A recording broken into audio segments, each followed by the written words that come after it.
La protection sociale au Sénégal s'est construite progressivement en commençant par des régimes qui sont largement tournés vers les travailleurs du secteur informel, tel que l'avait présenté Monsieur Bass tout à l'heure. Donc, ce modèle a longtemps laissé une grande partie de la population sans couverture. En 2001, seulement 12% de la population bénéficiait d'une couverture de protection sociale. C'est à partir des années 2000 qu'un tournant majeur s'est opéré avec l'adoption des stratégies nationales de protection sociale, ce qui a ouvert la voie à une extension du périmètre de la protection sociale grâce à des programmes tels que le plan Sésame, la couverture sanitaire universelle et le programme de la bourse de sécurité familiale. Ici, il faut comprendre par quel canal un investissement dans la protection sociale affecte l'économie et différentes couches de population. Ça peut passer par l'amélioration des revenus, si on pense aux bourses familiales qui sont versées par les ménages. Ça peut passer par l'amélioration de la santé des populations, si on leur offre une possibilité de prendre en charge leurs soins sanitaires.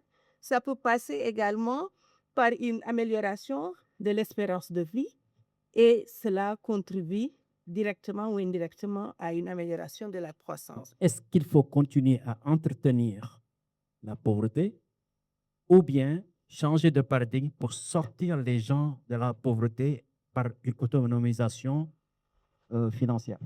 Quelles sont les réformes qui sont prévues pour élargir la couverture des travailleurs au secteur de l'informel et du monde rural?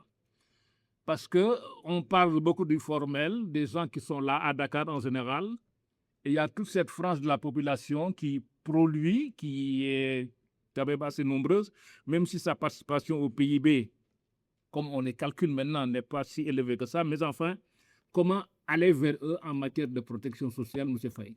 Fanta vient de présenter vraiment peut-être voilà, les 25 mesures.